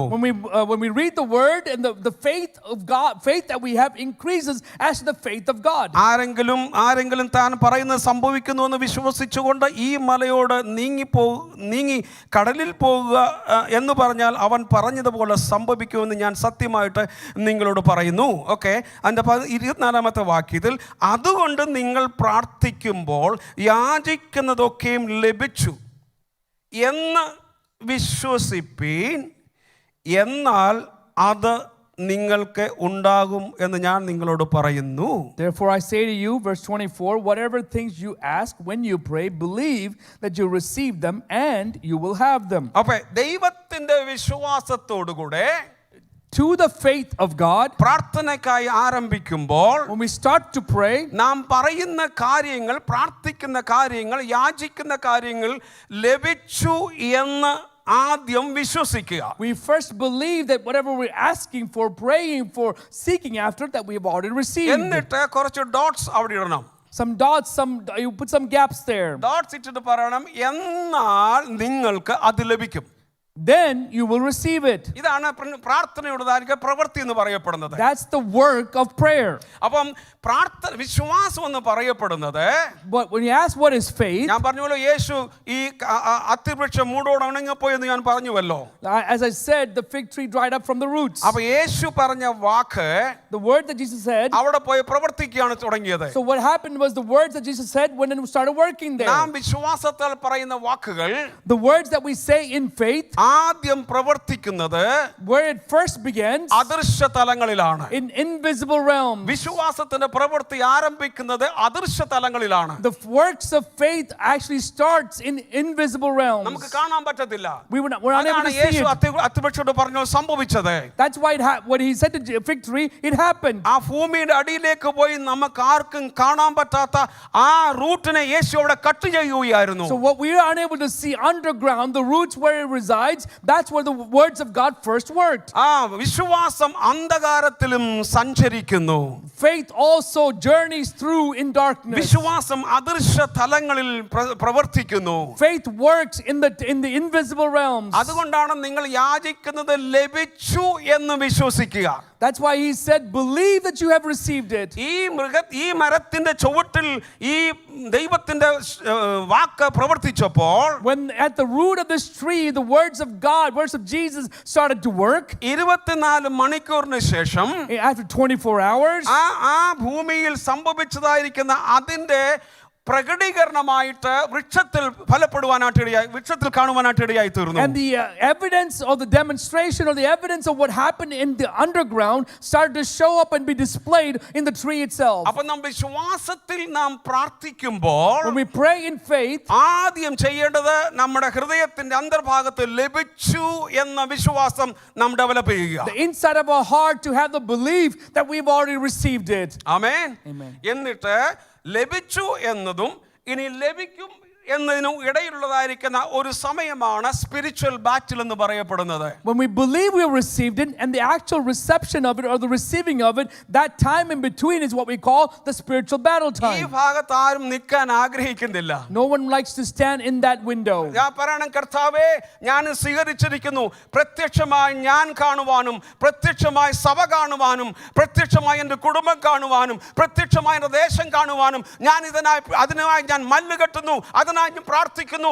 സമയമാകുമ്പോൾ എല്ലാവരും കാണുന്ന നിലയിൽ പ്രത്യക്ഷമായി വെളിപ്പെട്ടു വരുവാനായിട്ട് ഇടയായി തീരും. Lord, let me stand. I am going to wrestle and stand strong until I see what I have believed, until the church sees what I believe, until the nation sees what I believe. Lord, yes, I will wait upon you until I see and everybody else sees what you have asked me to believe. ഒരു ദിവസം രാവിലെ സമയം ഞാൻ ഇങ്ങനെ ഞങ്ങളുടെ സ്ട്രീറ്റിൽ ഇങ്ങനെ നടന്നു പോകുമ്പോൾ, when I was walking near my house on the street, സൗമ്യനായ ഒരു സുന്ദരനായിരിക്കുന്ന ഒരു ചെറുപ്പക്കാരൻ നേരെ വളരെ വേഗത്തിൽ അടുത്ത് വന്ന് ഇങ്ങനെ അടുത്ത് വന്നിരുന്നു. So a young man, a handsome looking young man came and walked up to me and stood right next to me. അതൊരു Kashmir പണ്ഡിറ്റായിരുന്നു. He's a Kashmiri Pandit. വളരെ കാണുവാൻ ആകർഷിക്കപ്പെട്ട ഒരു മനുഷ്യൻ. If you look at him, he's very handsome. ഇങ്ങനെ serious ആയിട്ട് എൻ്റെ അടുത്ത് വന്ന് നിന്നു. And he comes and stands next to me very seriously. ഞാൻ അങ്ങ് പേടിച്ചു പോയി. I was afraid a little bit. പേടിയുണ്ടോ? ഇല്ല. ഞാൻ അങ്ങ് പേടിച്ചു പോയി. I was afraid. അതിങ്ങനെ വളരെ സീരിയസ് ആയിട്ട് നിൽക്കുകയാണ്. He's standing very seriously. I don't know what he's standing, what he's going to do there. അവിടെ എന്ത് ചെയ്യുന്നു, ഇവൻ എന്ത് ചെയ്യാൻ പോകുന്നു എന്ന് എനിക്ക് അറിയില്ല. അദ്ദേഹത്തിന് മനസ്സിലായി ഞാൻ പേടിച്ച് നിൽക്കുന്നു മനസ്സിലായി. So he understood that I was afraid. എന്നിട്ട് എന്നെ നോക്കി ചിരിച്ചു. And he looked at me and laughed. He smiled. Are you a Christian? നീ ഒരു ക്രിസ്ത്യാനിയാണോ? Yes. ഞാൻ പറഞ്ഞു അതെ. പിന്നെ പുള്ളി സീരിയസ് ആയി. So then he became serious again. I don't know what happened to him. എന്ത് സംഭവിച്ചു എനിക്കറിയില്ല. അപ്പോൾ അതേ ഇങ്ങനെ പോക്കറ്റിൽ കൈയിടുന്നു, ബാക്കിലേക്ക്. അപ്പോൾ ഞാൻ ചെന്ന് ഷോർട്ട് ഇത് ഗണ്ണോ വല്ലതും ഉണ്ടെന്ന് ഞാൻ ഇങ്ങനെ ചിന്തിക്കുക. So he's actually putting his hands in his pocket and going around. So he's, in my mind, I'm thinking, does he have a gun? പിന്നെ ചിരിച്ചു. And he smiled again. Can you give me a Bible? എനിക്കൊരു Bible തരാമോ? ചിലപ്പോൾ ഇങ്ങനെയൊക്കെ വന്ന് നേരിടും അല്ലയോ? Sometimes this is what we encounter. ഞാൻ പറഞ്ഞു, okay, I will give you. ഞാൻ പറഞ്ഞു തരാം. ഞാൻ വീട്ടിൽ പോയി. I went home. എടുത്തോണ്ട് ന്യൂ ടെസ്റ്റ്മെന്റ് കൊണ്ട് കൊടുത്തു. I took a New Testament and brought it to him. അത് വായിക്കാൻ തുടങ്ങി. He started to read it. എന്നിട്ട് അദ്ദേഹം വൈകിട്ട് എവിടെയോ അടുത്ത ബൈക്ക് എടുത്ത് എവിടെയോ പോയി. And he took his motorcycle and went someplace in the evening. അദ്ദേഹത്തിന് ഒരു ആക്സിഡന്റ് ഉണ്ടായി. He had an accident. അദ്ദേഹത്തിന്റെ കാൽ ഒടിഞ്ഞു. His leg broke. നീണ്ട താഴെ വെച്ച കേർവാട്ട് ഇങ്ങനെ വളഞ്ഞാണ് അസ്ഥി ഒടിഞ്ഞത്. The bones below his knees were bent out of shape and broken. Early morning എനിക്ക് ഫോൺ വന്നു. Early morning he called me. I got a phone call. Mr. Peter, please come quickly. സഹോദര പീറ്ററെ എത്രയും വേഗം കടന്നു വരിക. ഞാൻ നോക്കിയപ്പോൾ ഇങ്ങനെ അദ്ദേഹം plaster ഇട്ടിരിക്കുക. So he is now bandaged up and sitting there. ഞാൻ ചോദിച്ചു, നീ ബൈബിൾ തന്നുകൊണ്ടാണ് എനിക്കിത് ഉണ്ടായെന്ന് പറയാനായിട്ടോ എന്ന് വിളിച്ചു. ഞാൻ പേടിച്ച് നിൽക്കുക. So again I was a little terrified because I was thinking in my mind that he might tell me that because I gave him the Bible this happened. എന്നോട് ചോദിച്ചു, can you pray for me? എന്നോട് ചോദിച്ചു പ്രാർത്ഥിക്കാമോ? അപ്പോൾ ഞാൻ ചിന്തിച്ചു എന്താ ഇതൊക്കെ പറയുന്നത്. So I was wondering what is he saying? Doctor പറഞ്ഞു, ഒരാഴ്ചക്കുള്ളിൽ ഇതിന്റെ അലൈൻമെന്റ്സ് ക്ലിയർ ആയില്ലെങ്കിൽ you should go for an operation. So എന്നോട് ഡോക്ടർ പറഞ്ഞു, ഒരാഴ്ച കൊണ്ട് ഇതിന് സൗഖ്യമാകുന്നില്ല എങ്കിൽ, ആ അസ്ഥികൾ നേരെ ആകുന്ന പോലെ ആകുന്നില്ല എങ്കിൽ എത്രയും വേഗം ഓപ്പറേഷൻ നടത്തണം. അദ്ദേഹം പറഞ്ഞു, ഞാൻ ചോദിച്ചു, നീ വിശ്വസിക്കുന്നുവോ? So I asked him, do you believe? എന്നോട് പറയാ, നീ എനിക്ക് ഇന്നൊരു Bible തന്നില്ലയോ? You gave me a Bible yesterday. New Testament. You gave me the New Testament. Yes. ഞാൻ തന്നു. നിനക്കറിയാമോ ഞാൻ എത്ര പ്രാവശ്യം വായിച്ചെന്നേ? Do you know how many times I read it? 4 times ഇന്നലെ രാത്രി ഞാൻ വായിച്ചു തീർത്തു. I read it 4 times yesterday. ഇന്നലെ എത്ര പേര് ബൈബിൾ വായിച്ചു? How many read the Bible yesterday? Praise the Lord എന്ന് പറയണ്ട, വായിച്ചെങ്കിൽ വായിച്ചു. Okay, thank you. എന്നിട്ട് എന്നോട് പറഞ്ഞു, ഞാൻ 4 പ്രാവശ്യം വായിച്ചു mister Peter. Mr. Peter, I read it 4 times yesterday. So what? അതുകൊണ്ട് അവൻ പറഞ്ഞു, എല്ലാ എടുത്തും വായിച്ചപ്പോൾ ഞങ്ങൾക്ക് മനസ്സിലാക്കി യേശു സൗഖ്യമാക്കി എന്ന്. every place I read Jesus healed. Do you believe that? അത് വിശ്വസിക്കുന്നുവോ? അദ്ദേഹം പറഞ്ഞു യെസ്. He responded yes. അപ്പോൾ ഞാനും എൻ്റെ വൈഫും ഉണ്ട്. My wife is also with me. എൻ്റെ വിശ്വാസം അത്രയും അന്നില്ലായിരുന്നു. My faith was not to that പക്ഷേ measure. പ്രാർത്ഥിക്കാതിരിക്കാൻ പറ്റത്തില്ലല്ലോ. But I cannot avoid not praying. ഞാനും എൻ്റെ വൈഫും കൂടെ കൈവച്ചു. അദ്ദേഹത്തിന് അവർ ഈ സായിബാബയെ ആരാധിക്കുന്നവരാണ്. So they are worshippers of a philosophy called Sai Baba. ഞാൻ എൻ്റെ വൈഫും കൂടെ അദ്ദേഹത്തിൻ്റെ കാലിൽ ഇങ്ങനെ തൊട്ടിട്ട്, My wife and I, we touched our hands on the leg of the man. Simple prayer.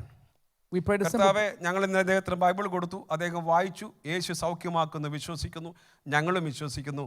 ഈ അസ്ഥികൾ വളഞ്ഞു ഒടിഞ്ഞ അസ്ഥികൾ ഇപ്പോൾ നേരെയാകട്ടെ യേശുവിൻ്റെ നാമത്തിൽ എന്ന് ഞങ്ങൾ പ്രാർത്ഥിച്ചു. We prayed a simple prayer. Lord, we gave him the Bible. He read it 4 times, and he said that he's read everywhere that Jesus heals, and he believes it. We believe it. Lord, let it be that every bone that's bent out of shape and broken, let it be healed now. എന്നിട്ട് എനിക്ക് 100% എനിക്ക് വിശ്വാസമില്ലായിരുന്നു, അത് സൗഖ്യമെന്ന് എനിക്ക് വിശ്വാസമില്ലായിരുന്നു. But even then, I was not 100% certain that he was.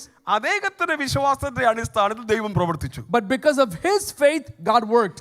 പ്രാർത്ഥിച്ചു കഴിഞ്ഞപ്പോൾ The moment we finished praying, പ്ലാസ്റ്റിന് മുകളിലായിട്ട് ഒരു pimples വലുതായിട്ട് നിൽക്കുകയായിരുന്നു. and some growth was there at the top of the bandage.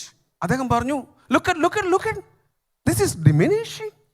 ഇതാ ആ കുരുവെല്ലാം ആ ചതുവെല്ലാം മാറുന്നു. അപ്പോൾ ഞാൻ പറഞ്ഞു, നാളെ പോയി ഡോക്ടറിനെ കണ്ടിട്ട് റിപ്പോർട്ട് എന്നെ അറിയിക്കണമെന്ന് പറഞ്ഞു. So I told him, go to the doctor tomorrow and tell me what happened. അദ്ദേഹം തിരിച്ചു വന്നിട്ട് എന്നെ വിളിച്ചു, mister Peter please come home.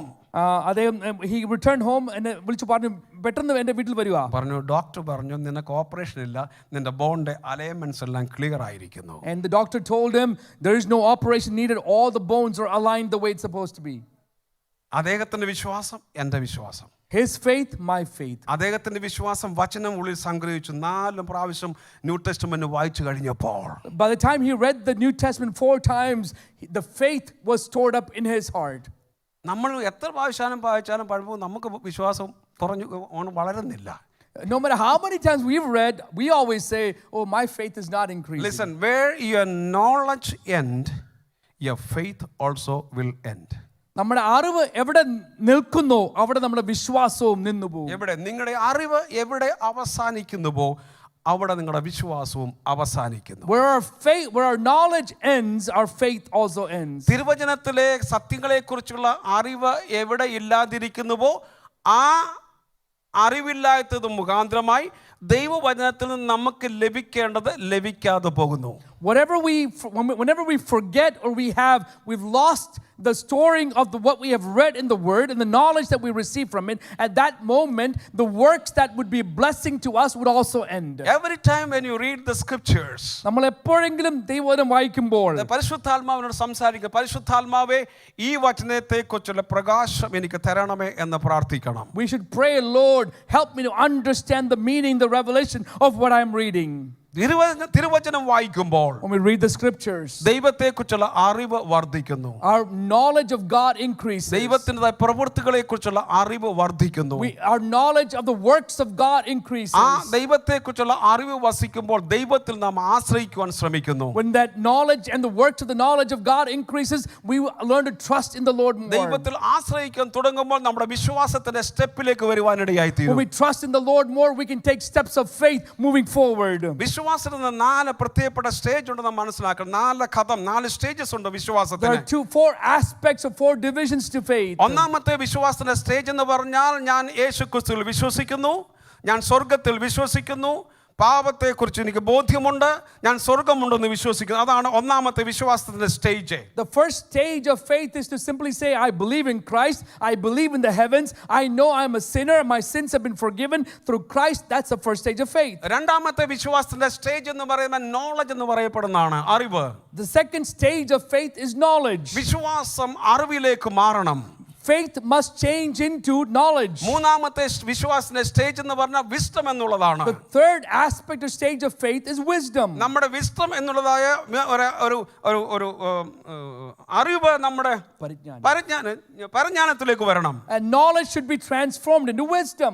നാലാമത്തെ സ്റ്റേജ് ആണ് റെവലേഷൻ. The fourth stage ആണ് വെളിപ്പാട്. ആ റെവലേഷൻ ആണ് പൗലോസ് പ്രാർത്ഥിച്ചു. പൗലോസ് പറയുന്ന ഹൃദയദൃഷ്ടി പ്രകാശിക്കുക എന്നുള്ളത് പൗലോസ് പറയുന്ന വിശ്വാസത്തിന്റെ നാലാമത്തെ stage. That's what Paul talks about. Open the eyes of your eyes, heart being unenlightened. That's the revelation that Paul is speaking of. അപ്പോൾ വിശ്വാസത്തിന്റെ അളവിൽ നാം വർദ്ധിച്ചു വരുമ്പോൾ ദൈവിക പ്രകാശം നമ്മളിലേക്ക് ലഭിക്കുകയാണ്. When we increase in the measure of our faith, the enlightenment of God is coming into us. അതിനാണ് സിക്സ്ത് റെലം എന്ന് പറയപ്പെടുന്നത്. That's the sixth realm. അപ്പോൾ ആ സിക്സ്ത് റെലത്തിലാണ് റെവലേഷൻ നമുക്ക് ലഭിക്കുന്നത്. That's where we receive the revelation. അതുകൊണ്ടാണ് പൗലോസ് പറയുന്നത് ഞാൻ വിശ്വാസത്തിൽ ഞാൻ ആത്മാവ് കൊണ്ട് പ്രാർത്ഥിക്കും, ഞാൻ ബുദ്ധി കൊണ്ടും പ്രാർത്ഥിക്കും. That's why Paul said, I pray in my knowledge and I also pray in the spirit. ഈ സിക്സ്ത് റെലമാണ് ആത്മാവിൽ പ്രാർത്ഥിക്കുക എന്ന് പറയപ്പെടുന്നത്. That the sixth realm is what it means by to pray in the spirit. ആത്മാവിൽ പ്രാർത്ഥിക്കുമ്പോൾ ദൈവിക revelation നമുക്ക് ഉണ്ടാവുകയാണ്. When we pray in the spirit, we receive divine revelation. നമ്മുടെ ജീവിതത്തെക്കുറിച്ചും സാഹചര്യത്തെക്കുറിച്ചും ശുശ്രൂഷകളെക്കുറിച്ചും സമ്പത്തിന്റെ അവസ്ഥകളെക്കുറിച്ചും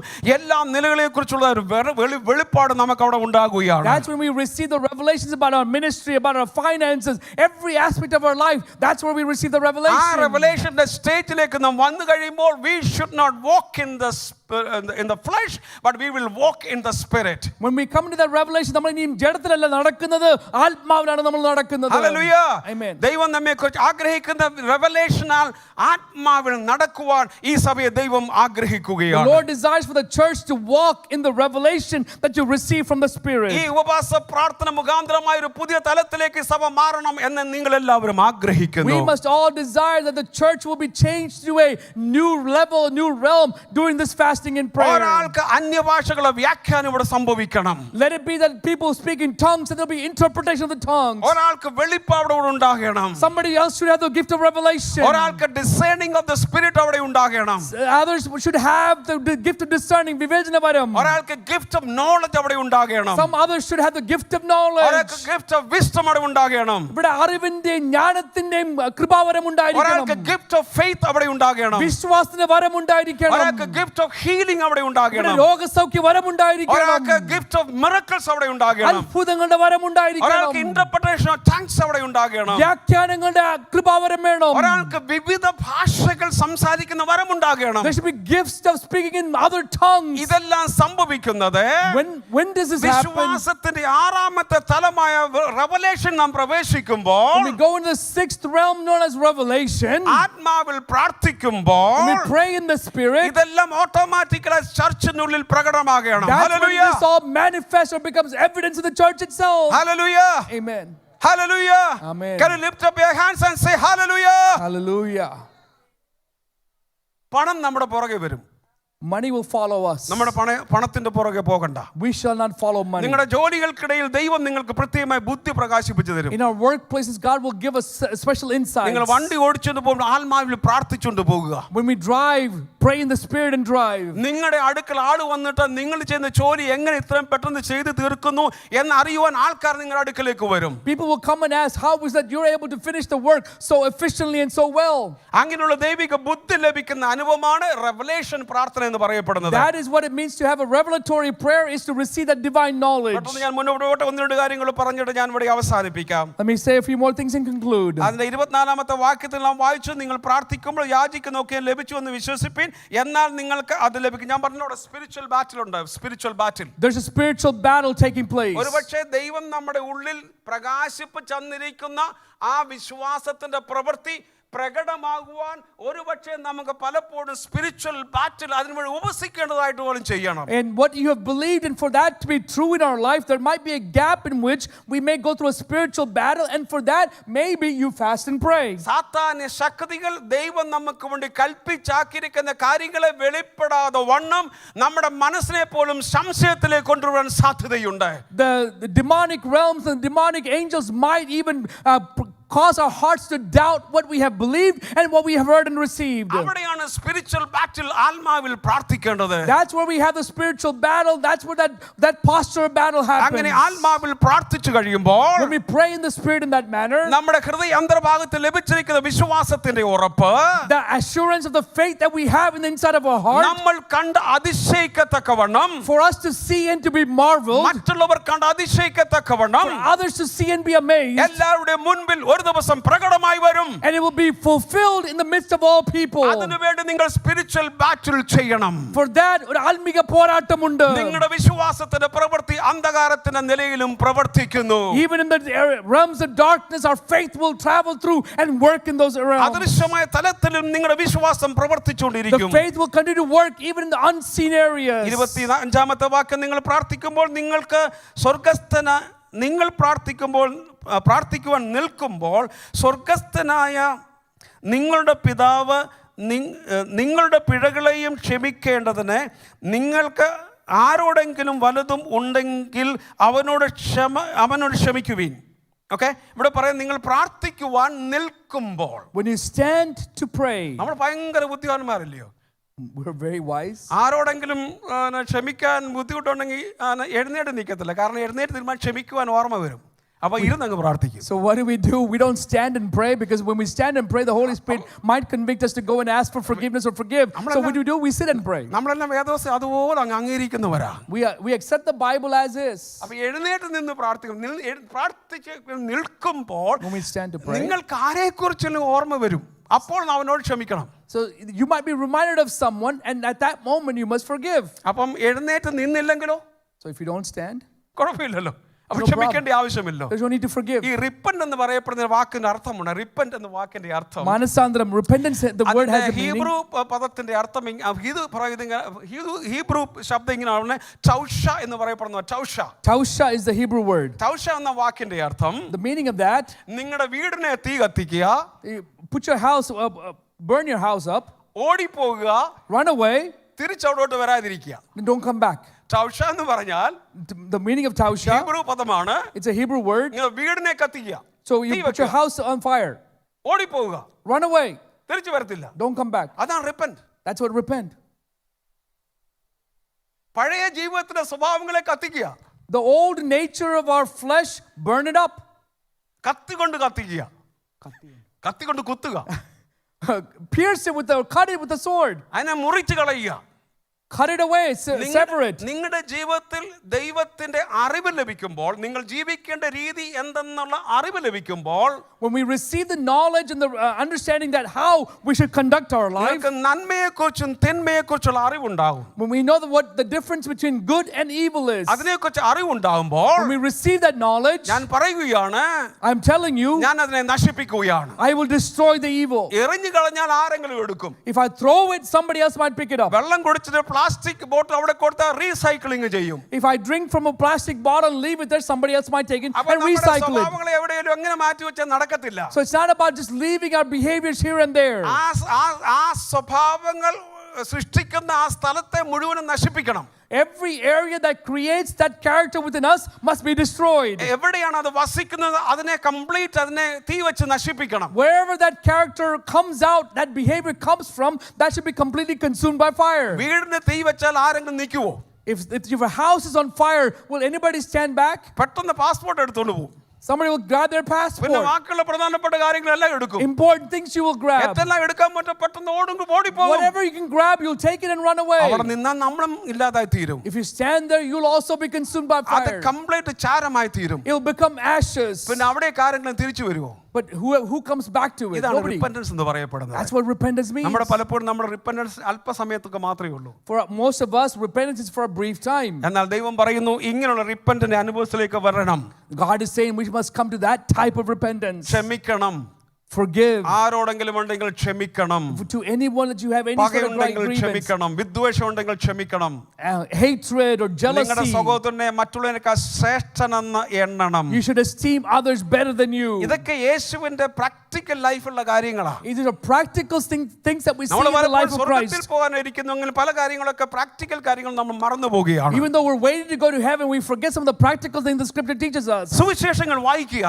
Read the Gospels. യേശുവിന്റെ ജീവിതത്തെക്കുറിച്ച് മനസ്സിലാക്കുക. Understand the life of Christ. അതനുസരിച്ച് ദൈവവചനം നമ്മുടെ കാര്യങ്ങളെ ക്രമീകരിക്കപ്പെടുക. And arrange and prepare our life in that manner. വചനം നമ്മുടെ ഉള്ളിൽ ശക്തമായി വളരട്ടെ. Let the word of God take root in us in power. ദൈവവചനം, let the word of God richly rooted in our hearts. നമ്മുടെ ദൈവം നമ്മുടെ ഹൃദയത്തിൽ ഐശ്വര്യമായി ഇരിക്കട്ടെ. ഐശ്വര്യമായി വളർന്നു വന്നു കഴിഞ്ഞാൽ If it grows in strength, ദൈവികമല്ലാത്ത ഒരു കാര്യങ്ങളും നമ്മുടെ ജീവിതത്തിൽ ഉണ്ടാകത്തില്ല. nothing that is ungodly will be in our life yet again. ഞാൻ എപ്പോഴും പ്രാർത്ഥിക്കുമ്പോൾ ഏത് സമയത്തും പ്രാർത്ഥിക്കുന്ന പ്രാർത്ഥനയിൽ കർത്താവേ അങ്ങയുടേതല്ല, whatever that does not belongs to you shall never be in my life. Whenever I pray, ഞാൻ പ്രാർത്ഥിക്കും കർത്താവേ അങ്ങേക്ക് അനിഷ്ടമായതോ അങ്ങേക്ക് ഹിതമല്ലാത്ത എന്തെങ്കിലും എൻ്റെ ജീവിതത്തിൽ ഉണ്ടെങ്കിൽ അത് എൻ്റെ ജീവിതത്തിലും ഇല്ലാതിരിക്കട്ടെ എന്ന്. ഇന്ന് ഈ ഉപവാസ പ്രാർത്ഥനയുടെ നാലാമത്തെ ദിവസം നമുക്കൊരു പ്രാവശ്യം കൂടെ ദൈവത്തോട് പ്രാർത്ഥിക്കാം. കർത്താവേ എൻ്റെ ഉള്ളിൽ ദൈവികമല്ലാത്ത എന്തെങ്കിലും ഉണ്ടെങ്കിൽ ഇന്ന് രാത്രി അതിനെ എടുത്തു മാറ്റണമേ. In the fourth night of our fasting and prayer, let's also pray, Lord, if there's anything that is in me that is not of you, that is ungodly, remove that from my life. സദൃശ്യവാക്യം 22:18 ഇങ്ങനെ അതിൻ്റെ 8 ഇങ്ങനെ വായിക്കുന്നുണ്ട്, ദൈവത്തിൻ്റെ പ്രമാണത്തെ അനുസരിക്കാത്തവൻ്റെ പ്രാർത്ഥന ഞാൻ കേൾക്കുന്നില്ല. In Proverbs we read that those who 28 verse 2 28 verse 2 28 ഒന്ന് വായിച്ചാലോ. 28 verse 8 one who in 5 okay 28:8 നോക്കി. ഓക്കെ, അത് പിന്നെ കണ്ടുപിടിച്ചു. അവിടെ ആ വാക്യത്തിലുണ്ട്, ദൈവത്തിൻ്റെ വചനത്തിൻ്റെ പ്രമാണത്തെ പ്രമാണിക്കാത്തവൻ്റെ പ്രാർത്ഥന ദൈവം കേൾക്കുന്നില്ല. The one who rejects or despises the knowledge and the revelation from the precepts of the commandments of God, his prayer, God will not listen to. എഴുന്നേറ്റ് നിന്ന് പ്രാർത്ഥിക്കുമ്പോൾ ആരെക്കുറിച്ചുള്ള പകയോ പിണക്കോ മനസ്സിൽ തോന്നിയാൽ യേശുവിൻ്റെ നാമത്തിൽ ക്ഷമിക്കുക, ദൈവവും നമ്മളോട് ക്ഷമിക്കും. If when we stand to pray, we are reminded of someone in which we harbor hatred or jealousy or any sort of friction or dissension, in that moment, forgive them so that God also may forgive us. 40 നിമിഷം ശാന്തമായി നിങ്ങൾ ഹൃദയത്തെ ഒന്ന് ശോധന ചെയ്യാം. This evening, in a very calm manner, examine നിങ്ങളുടെ your own ഹൃദയത്തിൽ ഈ heart. വചനം വർക്ക് ചെയ്തതാണ് നിങ്ങളുടെ ജീവിതത്തെ ഉണർവ്. If this word works in us, that is revival. ഞങ്ങൾ ഒത്തിരി ഉച്ചത്തിൽ പറയുന്നതിനേക്കാൾ ഉപരിയായി ഈ വചനം ഇന്ന് രാത്രിയിൽ നിങ്ങളുടെ ഹൃദയത്തിൽ വർക്ക് ചെയ്താൽ ഉണർവിന്റെ ഒരു ആരംഭമായി മാറട്ടെ. Instead of me speaking loudly, more important that it is when the word of God works in us, that translates into revival. പ്രാർത്ഥന വിശ്വാസത്തിന്റെ പ്രവൃത്തി.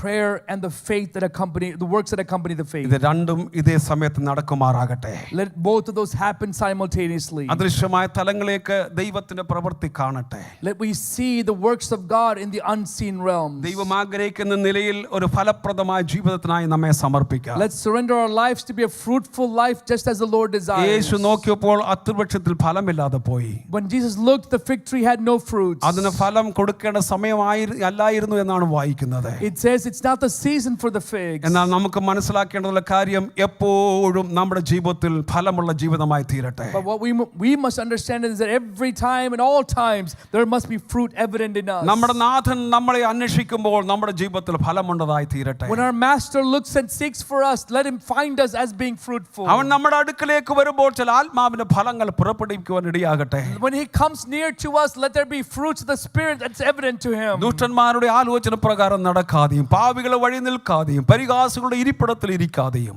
യഹോവയുടെ ന്യായപ്രമാണത്തെ രാപകൽ ധ്യാനിക്കുന്ന മനുഷ്യൻ ഭാഗ്യവാൻ.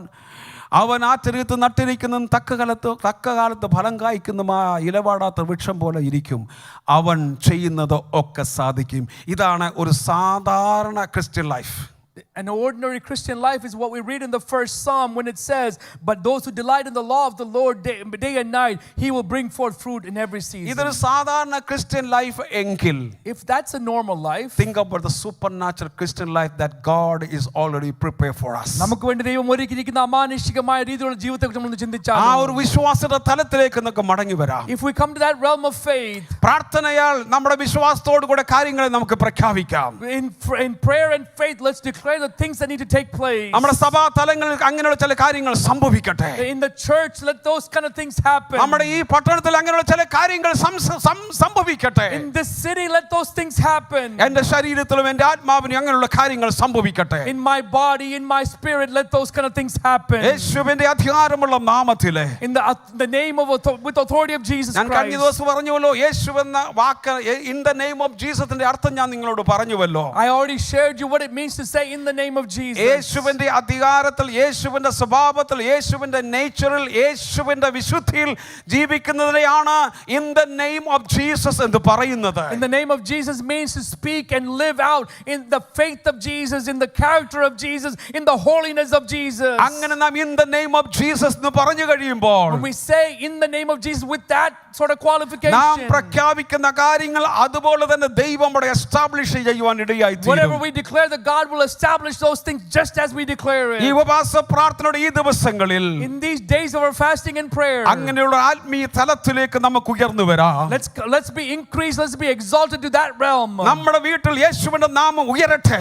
In our houses, let the name of Jesus rise. പ്രഖ്യാപിക്കട്ടെ. Let it be declared. യേശുവിന്റെ രക്തത്തിന്റെ ശക്തി വ്യാപരിക്കട്ടെ. Let the power of the blood of Christ spread. ക്രൂശിലെ സകല ശത്രുക്കളെ ഇടിച്ചു കളഞ്ഞ് Every enemy of the cross being destroyed. and every power of the enemy shall be broken on the cross and the power of cross. ക്രിസ്തുവിന്റെ ക്രൂശിലും ആ ശക്തിയിലും സകല ശത്രുക്കളും നശിച്ചു പോകുമ്പോൾ, By the cross of Jesus he disarmed every powers and principalities and triumphed them over publicly and manifest them in the name of Jesus. കർത്താവിന്റെ ക്രൂശിലെ ശക്തിയാൽ സകല അന്ധകാര ശക്തികളെ കർത്താവ് ജയിച്ച് അതിന്റെ ആയുധങ്ങളെ എല്ലാം താഴ്ത്തി വെക്കുവാൻ ദൈവം അതാ പൊതുവെ തന്നെ കാണിച്ചുകൊണ്ട് തന്നെ കർത്താവ് അത് ചെയ്തു. യേശുവിന്റെ നാമത്തിന്റെ ശക്തിയെ മനസ്സിലാക്കുക. Let's understand the power of the name of the Lord Jesus നാം Christ. യേശുവിന്റെ നാമത്തിൽ പ്രാർത്ഥിക്കുമ്പോൾ When we pray in the name of Jesus, ദൈവം നമുക്ക് ചിലത് നൽകി തരും. God will give us certain ദൈവം things. നമുക്ക് ചിലത് നൽകി തരും. God will give us certain ദൈവം നമുക്ക് things. ചിലത് ചെയ്തു തരും. God will do certain അതാണ് things. യേശുവിന്റെ നാമത്തിൽ പ്രാർത്ഥിക്കുവാൻ യേശുക്രിസ്തു പഠിപ്പിച്ചത്. That's why he told us to pray in the name of Jesus. രണ്ടാം നാം യേശുവിന്റെ നാമത്തിൽ പ്രാർത്ഥിക്കുമ്പോൾ Secondly, when we pray in the name of Jesus, യോഹന്നാൻ 16:23 വായിക്കുന്നു, John chapter 16 verse 23, എന്റെ we പിതാവിനോട് read, നിങ്ങൾ എന്റെ നാമത്തിൽ യാചിക്കുന്നത് whatever you ask of me in the name of my അവൻ Father, നിങ്ങൾക്ക് നൽകി തരും. he will give unto you. 14 അധ്യായത്തിന്റെ 12 വാക്യത്തിൽ വായിക്കുന്നു, Chapter 14 and verse 12 we read, എന്റെ നാമത്തിൽ നിങ്ങൾ എന്നോട് ചോദിക്കുന്നത് whatever you ask in my name, ഞാൻ നിങ്ങൾക്ക് ചെയ്തു തരും. I will do for you. നൽകി തരും, ചെയ്തു തരും. Give രണ്ടും വ്യത്യസ്തമായുള്ള കാര്യങ്ങളാണ്. two different things. എന്താണ് ദൈവം ചെയ്തു തരുന്നത്? What is God നാം doing for യേശുവിന്റെ us? നാമത്തിൽ രോഗത്തിന് വേണ്ടി പ്രാർത്ഥിക്കുമ്പോൾ ദൈവം അങ്ങനെ തന്നെ ചെയ്യും. രോഗം സൗഖ്യമുണ്ടാകും. We pray for the healing of someone, God gives healing. ഒരു വാക്യം കൂടെ പറഞ്ഞ് അവസാനിപ്പിക്കട്ടെ. One more verse. അതിന്റെ 14 അധ്യായത്തിന്റെ 12 വാക്യത്തിൽ ഇങ്ങനെ വായിക്കുന്നു, In 14 verse 12 we read this. നിങ്ങൾ വിശ്വസിക്കുന്നുവെങ്കിൽ ഞാൻ ചെയ്ത കാര്യങ്ങൾ നിങ്ങൾ ചെയ്യും, അതിലും വലിയ കാര്യങ്ങൾ നിങ്ങൾ ചെയ്യും എന്ന് യേശു ശിഷ്യന്മാരോട് പറഞ്ഞു. Jesus tells his disciples, you will get what you've asked for. You will do greater things that I have done when you pray. യേശു ചെയ്തതിനേക്കാളും വലിയ കാര്യങ്ങൾ നമുക്ക് ചെയ്യുവാൻ സാധിക്കുമോ? Is it possible for us to do greater things than what Christ did? യേശു ചെയ്തതിനേക്കാളും വലിയ കാര്യങ്ങൾ സഭയ്ക്ക് ചെയ്യുവാൻ സാധിക്കുമോ? Is it possible for the church to do greater things than what Christ did? സാധിക്കും.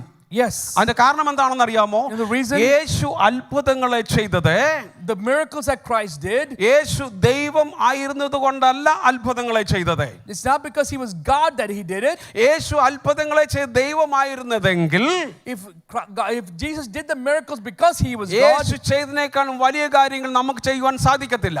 then we will not be able to do things that greater than he അപ്പോൾ did. യേശു പറഞ്ഞത്, What Jesus is saying, ഞാൻ എൻ്റെ പിതാവുമായി നിരന്തരമായി ബന്ധപ്പെട്ടുകൊണ്ടിരിക്കുന്നത് കൊണ്ട്, because I have a consistent relationship with my Father, ദൈവം പറയുന്നത് ചെയ്യുന്നു, I do what the Father tells me. അവൻ ചെയ്യുന്നത് ഞാൻ കാണുന്നു, അത് തന്നെ ഞാൻ ഇവിടെ ചെയ്യുന്നു. I see what he does and I do the same thing here. നിരന്തരമായി പിതാവുമായിട്ടുള്ള ബന്ധത്തിൽ ആയിരിക്കുന്നത് കൊണ്ട്, Because I have an ongoing consistent relationship with the Father, ഞാൻ ആ റിലേഷൻഷിപ്പിന്റെ അടിസ്ഥാനത്തിൽ ഈ കാര്യങ്ങൾ ചെയ്യുന്നത് കൊണ്ട്, I do those things in the foundation I have of the relationship. നിങ്ങളും പിതാവുമായി നിരന്തരമായ ബന്ധത്തിൽ പ്രാർത്ഥനയിലായിരുന്നാൽ, If you have that consistent relationship with the Father, യേശു ചെയ്തതും അതിനേക്കാളും ചെയ്യുവാനായിട്ട് ഇടയായി തീരും. what you will do what Jesus did and greater things. Hallelujah. Amen. The church, the Lord is expecting you tonight, even the days ahead.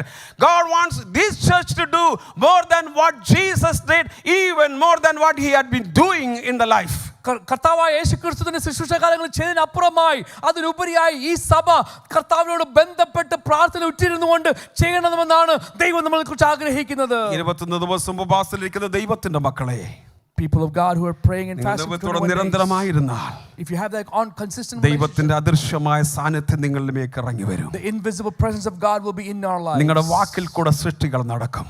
Through our words, നിങ്ങളുടെ creative കരങ്ങളിൽ കൂടെ things. ദൈവശക്തി വ്യാപരിക്കും. Through our hands, the power of നിങ്ങളുടെ God. കുഞ്ഞുങ്ങളിൽ കൂടെ ദൈവിക ആലോചന ഉണ്ടാകും. Through our young people, the revelation, the words of God.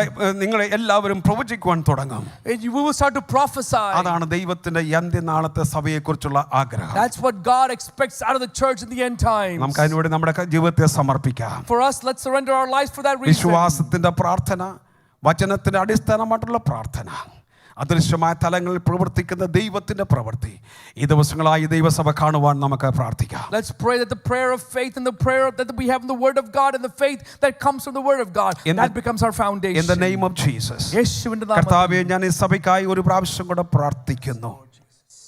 അങ്ങയുടെ ദിവ്യമായിട്ടുള്ള വചനത്താൽ നിറയപ്പെട്ടുകൊണ്ട് പിന്നെയും കർത്താവ് ആഗ്രഹിക്കുന്നേക്കാൾ ഉപരിയായി ശക്തമായ ഒരു ആത്മീയ ശുശ്രൂഷയുടെ ഉറവിടമായി ഈ സഭ മാറുവാൻ ഞങ്ങൾ പ്രാർത്ഥിക്കുകയാണ്. ഈ ദിവസങ്ങളിൽ കാണട്ടെ കർത്താവ്, തുടർന്നുള്ള ദിവസങ്ങളിൽ ശിശുക്കൾ അങ്ങനെ കാണട്ടെ, ജീവിതങ്ങളിൽ കാണട്ടെ, കുടുംബങ്ങളിൽ കാണട്ടെ, വ്യക്തികളിൽ കാണട്ടെ. അങ്ങനെ ഞാൻ പ്രതീക്ഷിക്കുന്ന കർത്താവെ, അദൃശ്യ തലങ്ങളിൽ ദൈവത്തിൻ്റെ പ്രവൃത്തി ഈ ദിവസങ്ങളായി കാണുവാനിടയായി തീരട്ടെ. എല്ലാ വിശ്വാസികളും നിന്റെ കരങ്ങളിലേക്ക് ഏൽപ്പിക്കുന്നു, ദൈവദാസന്മാരെ ഏൽപ്പിക്കുന്നു. ദൈവത്തിൻ്റെ കൃപയിൽ ഓരോരുത്തർ നിർത്തണമേ, യേശുവിൻ്റെ ധന്യമുള്ള നാമത്തിൽ തന്നെ. ആമേൻ.